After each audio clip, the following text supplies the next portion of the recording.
ഇരിങ്ങാടൻപള്ളി എന്ന് പറയുന്ന സ്ഥലം അത് ഞാൻ മനസ്സിലാക്കുന്നത് ഈ കോവൂർ വെള്ളിമാടുകുന്ന് റോഡിലാണെന്നാണ് ഞാൻ മനസ്സിലാക്കുന്നത്. അപ്പോൾ ആ ഭാഗങ്ങളിൽ പ്രത്യേകിച്ച് കോവൂര് മെഡിക്കൽ കോളേജ് അതോടൊപ്പം തന്നെ വെള്ളിമാടുകുന്ന് ഈ മേഖലയിലൊക്കെ തന്നെ കൂടുതൽ ഇതര സംസ്ഥാന തൊഴിലാളികൾക്ക് കൂടുതലായുള്ളൊരു മേഖലയാണെന്നാണ് ഞാൻ മനസ്സിലാക്കുന്നത്. അപ്പോൾ ഈ ലഹരി മാഫിയ സംഘങ്ങൾ, ലഹരി ഉപയോഗിക്കുന്ന ആളുകൾ, ഇവരൊക്കെ ആരാണെന്ന് എന്ന കാര്യത്തിലൊക്കെ ഇപ്പോൾ ഈ പ്രതിഷേധ മാർച്ച് നടത്തുന്നവർക്ക് ധാരണയുണ്ടോ? അവർ പോലീസിൽ ആ രീതിയിലുള്ള പരാതികളൊക്കെ നൽകിയിട്ടുണ്ടോ?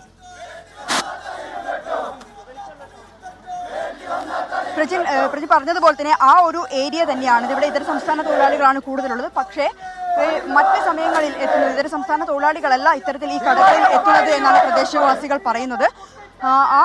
ഇവരുടെ ഒരു പ്രധാനപ്പെട്ട ഒരു ആവശ്യം എന്നത് പുലർച്ചെ വരെ കടകളൊന്നും നടത്താൻ പാടില്ല. കൂടുതൽ ആളുകൾ, യുവാക്കൾ, യുവതികളെല്ലാം തന്നെ ഇവിടെ വരുന്നു. ഇപ്പോൾ നമുക്ക് കാണാം അവർ ഇവിടെ ഇപ്പം യോഗം ചേരുകയാണ്. വലിയ രീതിയിലുള്ള ഒരു സംഘർഷത്തിലേക്ക് കാര്യങ്ങൾ പോയിട്ടുണ്ട്.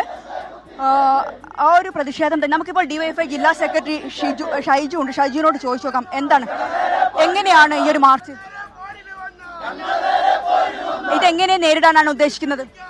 ഡിവൈഎഫ്ഐ ലഹരി മാഫിയക്കെതിരായി ഒരു ജനകീയ യുദ്ധത്തിനകത്താണ് ഇപ്പോ നേതൃത്വം നൽകിക്കൊണ്ടിരിക്കുന്നത്. എന്നാൽ ഇവിടെ ചായക്കച്ചവടത്തിന്റെ മറവിൽ ഒരു മയക്കുമരുന്ന് വിൽപ്പനയുടെ ഹബ്ബാക്കി ഈ പ്രദേശത്തെ മാറ്റാൻ വേണ്ടിയിട്ടുള്ള വളരെ ബോധപൂർവമായ ശ്രമം ഒരുപറ്റം ആളുകൾ നടത്തിക്കൊണ്ടിരിക്കുകയാണ്.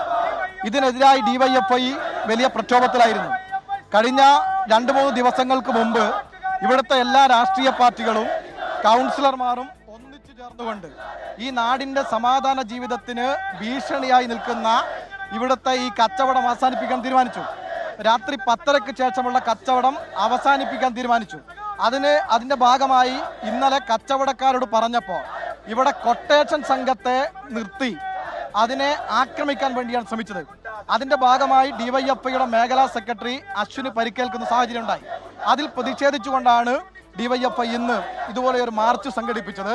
ജനങ്ങളെയാകെ അണിനിർത്തിക്കൊണ്ട് ഈ മാഫിയ സംഘത്തിനെ അമർച്ച ചെയ്യാൻ വേണ്ടിയിട്ടുള്ള ജനകീയ പോരാട്ടത്തിന് ഡിവൈഎഫ്ഐ നേതൃത്വം നൽകും. തീർച്ചയായും പ്രജിൻ, ഇതാണ് ഡിവൈഎഫ്ഐക്ക് പറയാനുള്ളത് ഈ വിഷയത്തിൽ. ഇന്നലെ ഉണ്ടായ ഈ ഒരു സംഭവം, ഡിവൈഎഫ്ഐ പ്രാദേശിക നേതാവിനുണ്ടായ പരിക്ക്, ആ പരിക്കിനെ തുടർന്നാണ് ഇത്തരത്തിൽ വലിയ രീതിയിലുള്ള ഒരു പ്രതിഷേധത്തിലേക്ക് പ്രവർത്തകരുടെ ഭാഗത്തും ഉണ്ടായത്. കൊട്ടേഷൻ സംഘത്തെ ഉപയോഗിച്ച് മർദ്ദിച്ചു എന്ന ഒരു ആരോപണമാണ് ഇപ്പോൾ ഡിവൈഎഫ്ഐ ജില്ലാ സെക്രട്ടറി ഇപ്പോൾ ഉന്നയിച്ചിട്ടുള്ളത്. അതായത് ഇന്നലെ ഉണ്ടായ ഈ ഒരു സംഘടനത്തിൽ വ്യാപാരികൾ കൊട്ടേഷൻ സംഘത്തെ ഇറക്കി. ആ ഒരു കൊട്ടേഷൻ സംഘത്തിന്റെ നേതൃത്വത്തിലാണ് ഇന്നലെ ഇവിടെ പ്രദേശത്തുണ്ടായത് ഒരു കടകൾ അടപ്പിക്കാൻ ശ്രമിച്ച ഡിവൈഎഫ്ഐ നേതാവ്, പ്രാദേശിക നേതാവിനെ ഉൾപ്പെടെ പറ്റുള്ളത്. അതുകൊണ്ട് തന്നെ വലിയ രീതിയിലുള്ള പ്രതിഷേധം. ഇത്തരത്തിൽ ഇവിടെ കടകൾ അനുവദിക്കില്ല, അർദ്ധരാത്രിക്ക് ശേഷം ഇവിടെ കടകൾ അനുവദിക്കില്ല എന്ന ഒരു നിലപാടിൽ തന്നെയാണ് ഡിവൈഎഫ്ഐ ഇപ്പോൾ ഉറച്ചു നിൽക്കുന്നത്.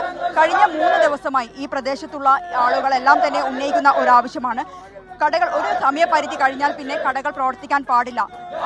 അർദ്ധരാത്രിയിലും പുലർച്ചെ സമയത്തും എല്ലാം തന്നെ ഇവിടെ യുവാക്കളുടെ എണ്ണം കൂടുന്നു.